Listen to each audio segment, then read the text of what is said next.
Bom dia, meninos. Na aula de hoje, a gente vai falar mais um pouquinho sobre geometria. Me pediram para focar um pouco mais nas questões que envolvem cilindros, então procurei aumentar, assim, o número de questões envolvendo cilindros. Já me fizeram alguns pedidos de outros assuntos que eu vou tentar abordar na próxima semana.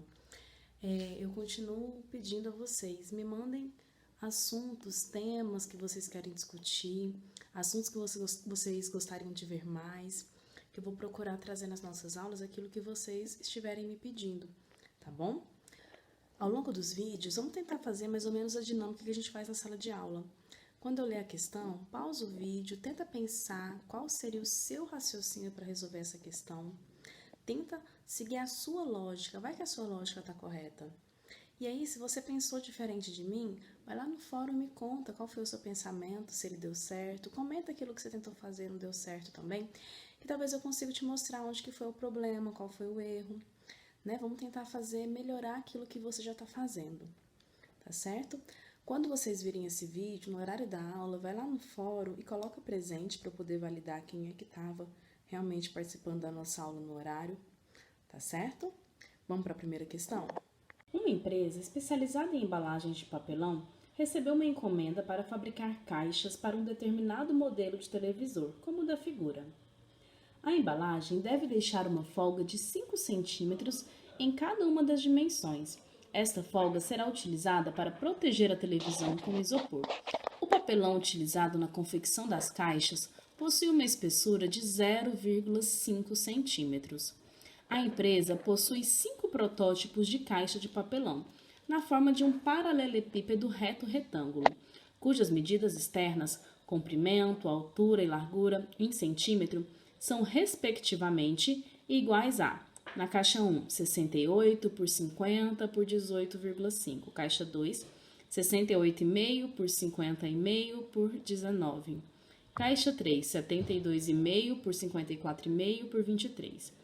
Caixa 4, 73 por 55 por 23,5. Caixa 5, 73,5, 55,5 por 24. O modelo de caixa de papelão que atende exatamente às medidas das dimensões especificadas é caixa 1, caixa 2, caixa 3, caixa 4 ou caixa 5. Bom, primeira questão, a gente precisa de uma caixa semelhante a essa daqui que vai comportar um televisor. A gente sabe que o comprimento desse televisor é de 67,5 centímetros. A largura da base desse televisor, porque se fosse só a tela era bem fininho, né? Mas tem a base, é de 18 centímetros. E a altura do topo do televisor até pegar na base é de 49,5 centímetros. Então, a nossa caixa tem que ter mais ou menos esse formato. Só que, de acordo com o enunciado, a gente tem algumas coisas para acrescentar aqui. A gente tem uma informação de que precisamos de mais 5 centímetros em cada uma das dimensões por conta de um isopor que vai ser colocado. Então, a gente vai acrescentar 5 centímetros em cada uma das dimensões que nós temos, ó.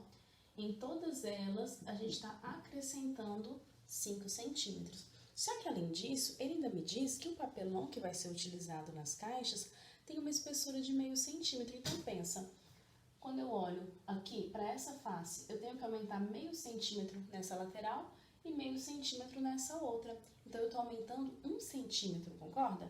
Então, eu tenho aqui mais 1 centímetro, certo? Vamos ver quanto que está ficando cada uma dessas dimensões? 18 com mais 1 fica 19. Com mais 5 fica 24. Eu tenho aqui 24 centímetros. 67,5 somado com mais 6 vai ficar 73,5. Enquanto que 49,5 com mais 1 fica 50,5. Com mais 5 fica 55,5. Volta o seu vídeo um pouquinho, analisa as opções que o enunciado trouxe pra gente. Você vai observar que a caixa que traz exatamente essas dimensões, 73,5, 55,5 e 24 centímetros, é a caixa 5. E a caixa 5 é uma proposta que foi dada pelo item E.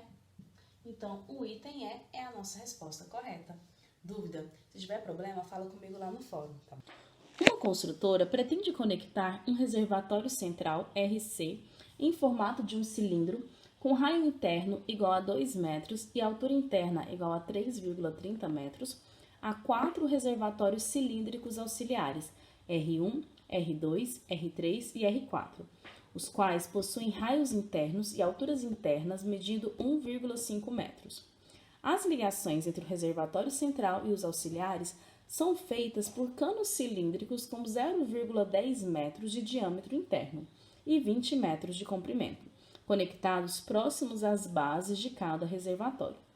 Na conexão de cada um desses canos com o reservatório central, há registros que liberam ou interrompem o fluxo de água.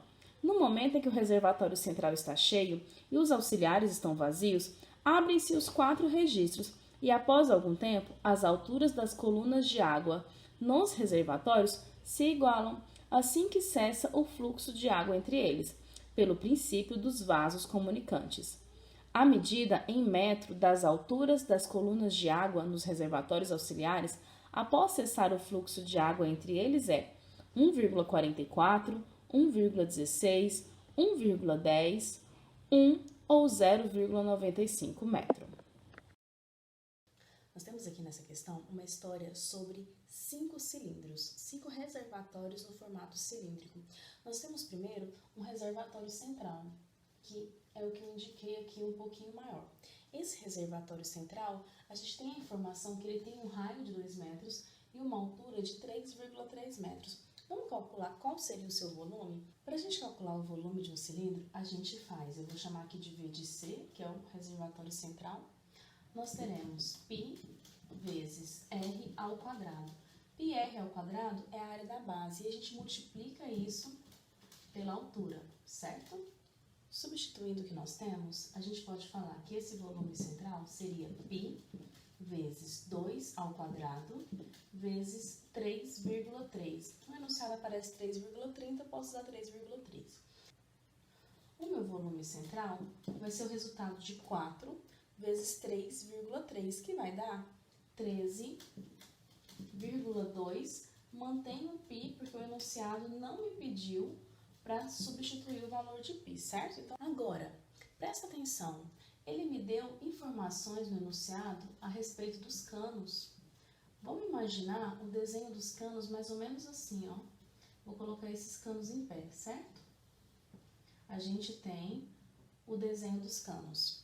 A gente sabe que cada um desses canos tem um diâmetro, um comprimento de 0,10. Então, eu posso dizer que o seu raio, se a gente estiver olhando aqui só para metadezinha, é 0,05 metros, certo? E ele me falou que o comprimento desses canos é de 20 metros. Isso é um cilindro. E se a gente analisar, minha figura aqui ficou incompleta, mas se você voltar ao vídeo para você olhar bem o enunciado, você vai ver que o comprimento, você vai ver que nós temos 4 canos. Então, se eu quero calcular o volume disso daqui, o volume do cano, eu vou ainda multiplicar isso por 4. Então, vamos fazer aqui o mesmo cálculo, só que agora vai ser o volume dos canos, certo? Eu tenho 4 vezes o mesmo cálculo do volume. π vezes R ao quadrado vezes a altura. O volume aqui dos canos vai ser 4 vezes o π. O nosso raio é 0,05, então eu tenho 0,05 ao quadrado vezes a altura, que é 20. Continuando aqui, olha só, 0,05 ao quadrado vai dar 0,0025, certo? Se eu multiplico esse 0,0025 por 4, eu vou encontrar 0,01. Então, o volume dos canos está ficando 0,01 vezes 20 e temos um π, certo? Multiplicando 0,01 por 20, nós encontramos exatamente que o volume dos 4 canos juntos é de 0,2 π metros cúbicos. Mas agora, o que fazer com essa informação? Nós tínhamos um volume total, que era o que cabia naquele reservatório. Então, o nosso volume total, o que havia no reservatório, era de 13,3 0,2 π. Se eu retiro o que fica contido dentro dos canos, eu estou retirando esta quantidade, eu estou retirando menos 0,2 π. Fazendo essa subtração, o volume total que nós temos é de 13 π metros cúbicos, correto? Agora, vamos pensar aqui comigo. Esse volume ele vai ser distribuído em 5 reservatórios. Nesse reservatório maior, que a gente já conhece, que tem raio de 2 metros, e nos 4 reservatórios menores, que tem um raio de 1,5. Então, quando eu olho para esse reservatório, que era de 13 π, posso falar? Não. Eu posso falar?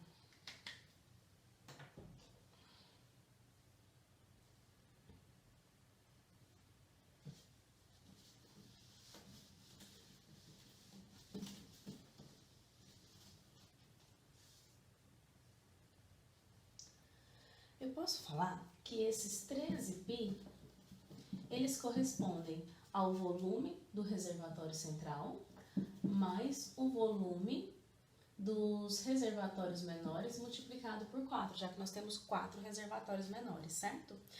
O enunciado me disse que todos os 5 reservatórios vão ficar com a mesma altura. Eu não sei que altura é essa, inclusive é o que eu estou querendo descobrir. Então, eu vou falar que todos eles terão um cálculo utilizando a altura H, que é o que a gente está querendo descobrir. Então, quando eu calculo aqui, ó, esse 13 π, ele se refere ao reservatório central. O volume central foi 4 π vezes uma altura que a gente já conhecia, não é? Então, eu vou colocar aqui que ela é 4 π vezes uma nova altura desconhecida, que a gente não sabe quanto que é. Agora, quando eu olho para cada um dos reservatórios pequenininhos, vou colocar aqui, eu tenho 4 vezes o volume deles. Vai ser π vezes esse raio ao quadrado multiplicado por uma altura desconhecida. Então, eu tenho 4π multiplicado por 1,5 ao quadrado vezes uma altura desconhecida aqui também. Observe que eu posso aqui nessa equação deixar tanto o π quanto o h em evidência. Se a gente faz isso, nós temos 13 π, que é igual, vou colocar o π e o h em evidência, aqui vai ficar simplesmente 4. E do lado de cá, se eu tirei o π e o h, vai ficar 4 vezes 1,5 ao quadrado, certo? Por que eu fiz isso? Para ficar mais fácil de você perceber que se um π passar para o outro lado dividindo, a gente vai poder cancelar eles. Então, já vou cancelar eles aqui direto, certo?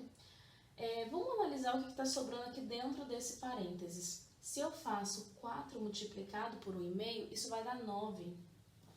E 9 mais 4 fica quanto?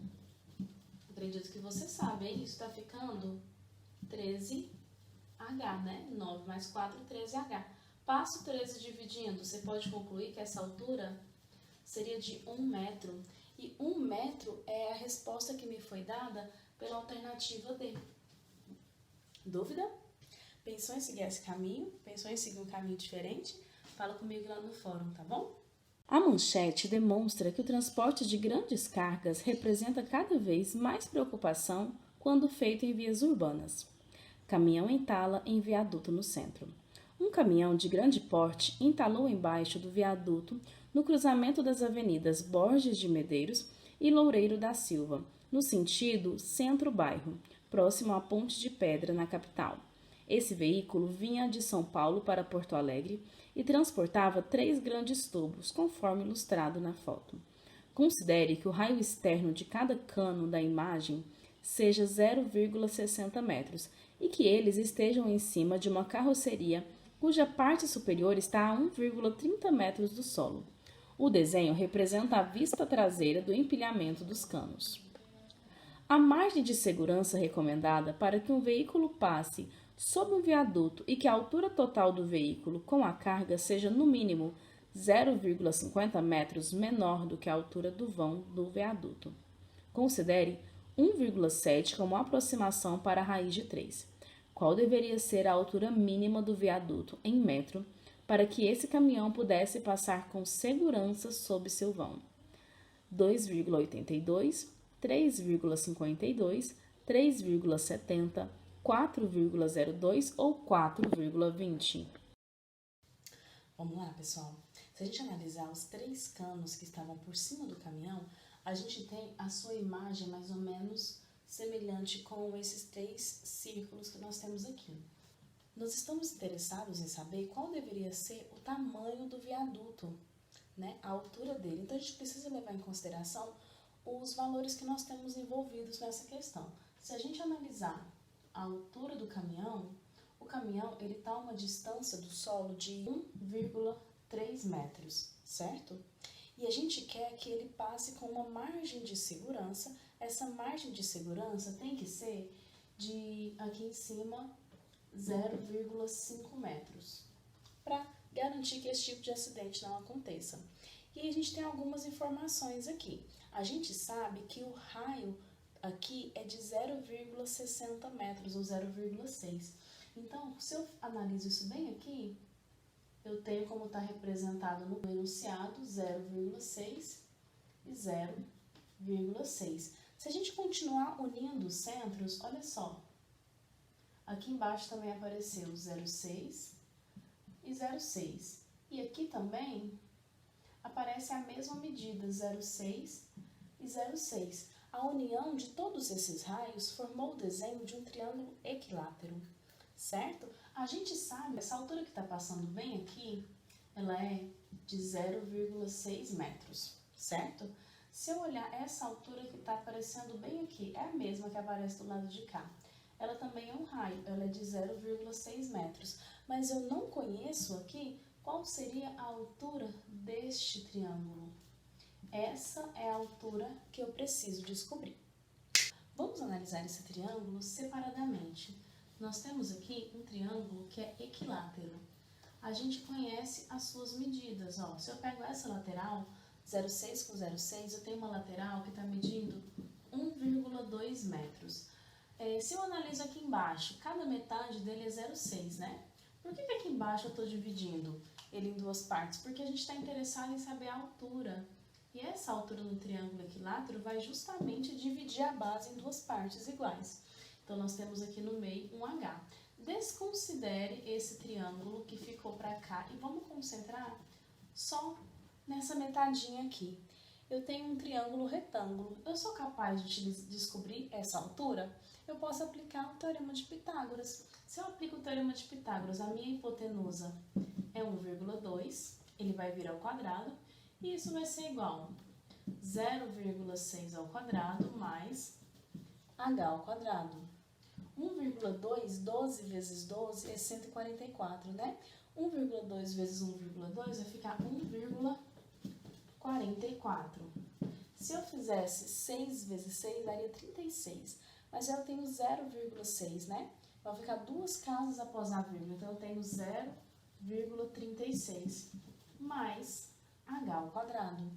Agora, pega esse 0,36 e passa para cá subtraindo. Eu vou ficar exatamente com 1,08, concorda? Isso é igual o meu H ao quadrado. Para eu resolver isso daqui, eu preciso isolar o H. Para isso, eu vou passar ele como raiz para o outro lado. Eu tenho, então, a raiz de 1,08, que é igual a H. Vamos tentar resolver essa raiz. Pensar em número decimal pode não ser tão tranquilo para você. Então, você pode separar essa raiz em uma fração. Se eu tenho dois números após a vírgula, quer dizer que o denominador dessa fração é 100. Agora, ignora a vírgula. Que número que sobra? Esse número é 108. 108. Aqui tá fácil porque a raiz de 100 eu conheço, mas a de 108 não. Então, no Enem, não tem calculadora para fazer a raiz, né? Fatora o 108. Se você divide o 108 por 2, você vai encontrar 54. Por 2 de novo, vai aparecer 27. O 27 não divide mais por 2, divide por 3. Fica 9, por 3 de novo fica 3, por 3 de novo fica 1. Eu tenho 2 ao quadrado, 3 ao quadrado e esse 3 sozinho. Vamos levar eles aqui para dentro da raiz? Eu posso falar que dentro da minha raiz tem 2 ao quadrado vezes 3 ao quadrado vezes 3. O 100, ele pode ser escrito como sendo 10 ao quadrado, concorda? E esse seria a nossa altura H. Vamos agora tirar da raiz quem dá para sair, ó. O 2 sai e o 3 sai. Eu tenho que a minha altura H é 2 vezes 3, vezes a raiz de 3, o 10 também saiu. Sobre 10. Faz para mim, 2 vezes 3 dá 6. E 6 dividido por 10 fica 0,6. A raiz de 3, o enunciado me pediu para considerar como 1,7. Multiplicando aqui, a gente vai encontrar que essa altura é de 1,02, certo? Então, agora a gente vai somar todas as alturas que estavam envolvidas aqui. Conta comigo, ó. Eu já tinha 0,5 mais 0,6, isso está dando 1,1. Nós temos essa nova altura, que é de 1,02, mas eu ainda tenho mais 0,6, então eu tenho mais 1,62. E eu ainda tenho que contar mais 1,3. Posso acrescentar zeros onde não tem.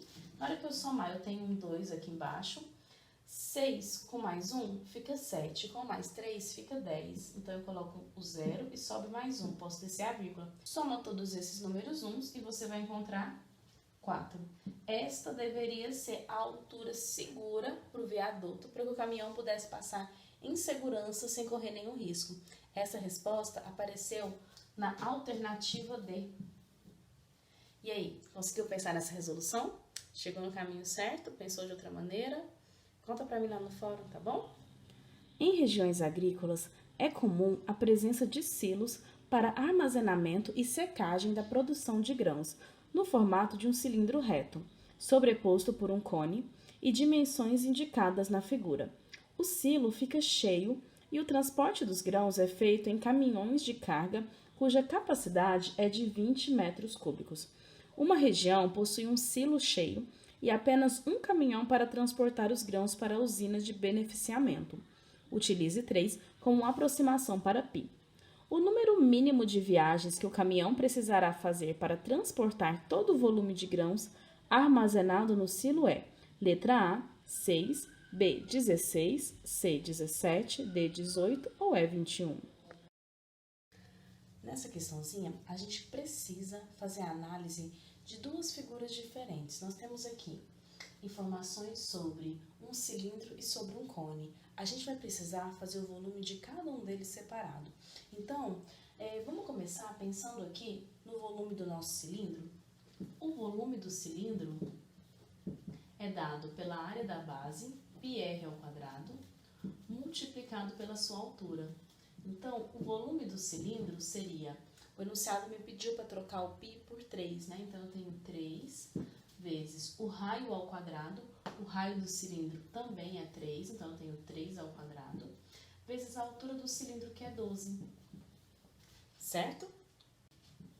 Então, o volume do cilindro seria o resultado obtido fazendo 3 vezes 3, que é 9, vezes 3, que é 27, vezes 12, que vai dar 324 metros cúbicos. Esse seria o volume do cilindro.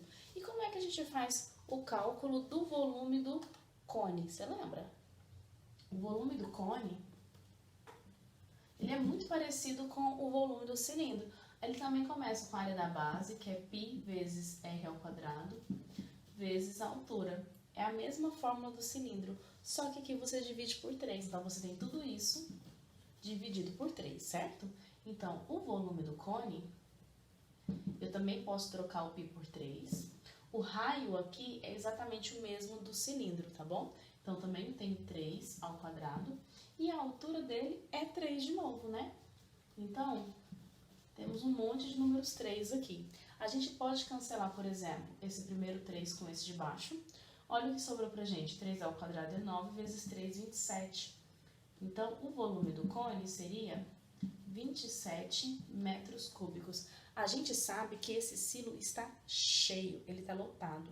Como calcular o volume total desse silo? Basta a gente somar os dois valores que nós temos. Olha só, se eu tenho aqui 324, eu estou querendo acrescentar mais 27 metros cúbicos. 4 com 7 fica 11 e sobe 1. 2 e 2 é 4, mais 1 fica 5, e nós temos aqui mais um 3. A capacidade total desse silo é de 351 metros cúbicos. E a gente tem uma informação que o caminhão tem uma capacidade de 20 metros cúbicos apenas. Então, a gente precisaria de quantas viagens desse caminhão? Vamos fazer uma divisão. A gente tem aqui 351, que vai ser dividido por 20. Olha só, quem é que eu multiplico pelo 20 para chegar perto do 35? Vai ter que ser 1, se for 2 passa, né? Então, eu tenho 1. 35 menos 20, subtrai, vai ficar 15. E aí você pode descer mais 1. Só, se eu multiplicasse aqui por 8, ficaria 160, né? Então, eu vou multiplicar por 7. Se eu faço 7 vezes 20, vai ficar 140. Subtraindo, 151 menos 40 vai me dar 11. E aí eu posso descer um zero, mas esse zero que eu desci, ele não existia lá em cima. Então, eu vou precisar acrescentar uma vírgula aqui em cima. E agora, quem que eu multiplico pelo 20 para poder continuar minha conta? Se eu faço 20 vezes 5, dá 100. Se eu faço 20 vezes 6, dá 120. Passou, né? Então, eu não vou nem continuar minha conta. Eu precisaria de 17 viagens e meia, 17 caminhões e meio. Eu acredito que o dono do caminhão não oferece só meio caminhão, né? Então, não importa se você não vai lotar o caminhão inteiro, você vai precisar contratar uma viagem a mais. Então, 17 viagens não vai ser o suficiente para a gente. A gente vai precisar de 18 viagens. Em uma delas, a gente vai ter uma folguinha, certo? O caminhão não vai completamente cheio, mas será necessário que 18 viagens ocorram para que a gente consiga transportar todo o conteúdo do silo. E essa resposta foi dada pela letra D. Dúvida? E a nossa última questão de hoje fala o seguinte: uma indústria de perfumes embala seus produtos atualmente em frascos esféricos de raio R, com volume dado por 4/3 de πr ao cubo. Observou-se que haverá redução de custo se forem utilizados frascos cilíndricos com raio da base R/3, cujo volume será dado por π multiplicado pelo quadrado de R/3 vezes H, sendo H a altura da nova embalagem. Para que seja mantida a mesma capacidade do frasco esférico, a altura do frasco cilíndrico em termos de R deverá ser igual a 2R, 4R, 6R, 9R ou 12R. Olha só, na última questão de hoje, a gente vai trabalhar com uma das questões da época em que o Enem era mais camarada. O Enem trouxe as fórmulas dessa questão pra gente. Apesar do Enem não ser uma prova que é conteudista, que requer de você que você tenha todas as fórmulas que você já aprendeu gravadas, vez ou outra pode acontecer sim dele te apresentar uma fórmula que é menos utilizada, como por exemplo a fórmula para o cálculo do volume da esfera. Essa não é uma das fórmulas mais aplicadas aí quando você olha a nível de prova, mas esteja preparado para que essa fórmula não apareça. Essa fórmula poderia muito bem não ter aparecido. Nós temos questões de esferas em que não foi dada a fórmula, tá? Então, esteja preparado para saber quais são as fórmulas. Por exemplo, fala rápido, qual que é a fórmula para calcular o volume da esfera, você sabe? Sem voltar no vídeo? Sabe fazer? Pois é, tem que saber, né? Porque nem sempre essa fórmula vai aparecer para você. Já que ela apareceu, a gente facilita a nossa vida, né? O enunciado me diz que uma indústria de perfume utiliza um frasco esférico que tem um raio R. Então, eu tenho aqui um raio R. E aí, ele me dá a bela fórmula que o volume da esfera vai ser calculado por 4/3 de πr ao cubo. Não te deu nem a emoção de pensar, de tentar lembrar qual que era a fórmula. E aí, ele me diz que vai haver uma redução de custos e esse frasco que era esférico vai se tornar cilíndrico. Vai ficar mais simples, né? Para simplificar a vida de todo mundo. E aí, ele diz que o raio da base não vai ser mais o raio que nós tínhamos ali. Ele me informa que esse raio aqui, baseado naquele, vai ser R/3. Imagina que aquele ali fosse 10, agora vai ser 10/3, certo? Então, esse raio é R/3, tudo bem? E como é que a gente faz para calcular o volume de um cilindro? O volume do cilindro é a área da base, πr² vezes H. E como ele quer muito te ajudar nessa questão, ele já te disse que a fórmula aqui para o cilindro seria π vezes este raio, que é R/3 ao quadrado, vezes uma altura H, que pra gente é desconhecida, certo? Que inclusive é o que a gente está querendo descobrir. Ele está querendo que o volume que nós tínhamos na esfera seja o mesmo volume no cilindro. Então, a gente pode igualar as duas fórmulas, já que a gente quer que esse volume se mantenha, nós podemos falar que o volume da esfera é igualzinho ao volume do cilindro, certo? Pega o volume do cilindro, ele era π vezes R sobre 3 ao quadrado vezes H, enquanto o volume da esfera é 4/3 de π R ao cubo. Vamos resolver esse parênteses que nós temos aqui. A gente tem esse expoente 2 servindo tanto para o numerador quanto para o denominador da fração, certo? Então, nós temos π vezes R ao quadrado sobre 9 vezes H, que é igual a 4π R ao cubo sobre 3. A gente pode pegar todo mundo que está acompanhando o H e levar para o outro lado da equação. E eles vão passar fazendo o inverso do que eles estão fazendo. Então, olha só, vou deixar o H sozinho. Eu tenho já de lá 4π R ao cubo sobre 3. Olha só, o π e o R ao quadrado estão multiplicando. Eles vão passar dividindo, eles vêm aqui para baixo, ó. π R ao quadrado. E o 9 que estava dividindo vem para cima. Basicamente, é divisão de fração, que a gente conserva a primeira e multiplica pelo inverso da segunda. Invertemos o que a gente tinha ali. Analisa o que é que dá para a gente cancelar. Olha, um π lá em cima com um π embaixo, a gente pode cancelar, né? Quando eu tenho R ao cubo, R vezes R vezes R. Aqui eu tenho R ao quadrado, R vezes R. Eu posso cancelar 2 R's em cima e 2 embaixo, não posso? Para isso, eu vou simplesmente cancelar o meu expoente. Não existe mais um expoente, sobrou só um R. E aqui embaixo eu tirei o R ao quadrado. Eu ainda posso simplificar o 9 com 3. Ó, divide os 2 por 3, aqui vai ficar 1 e aqui vai ficar 3. Vamos escrever o que está sobrando? Embaixo não sobrou ninguém. Só sobrou lá em cima 4R vezes 3. 4R vezes 3. Multiplicando, eu posso falar que a minha altura H, 4 vezes 3, vai ser o equivalente a 12 vezes o raio daquela esfera. E essa resposta, ela apareceu na letra E. Então, a alternativa E é a nossa resposta correta.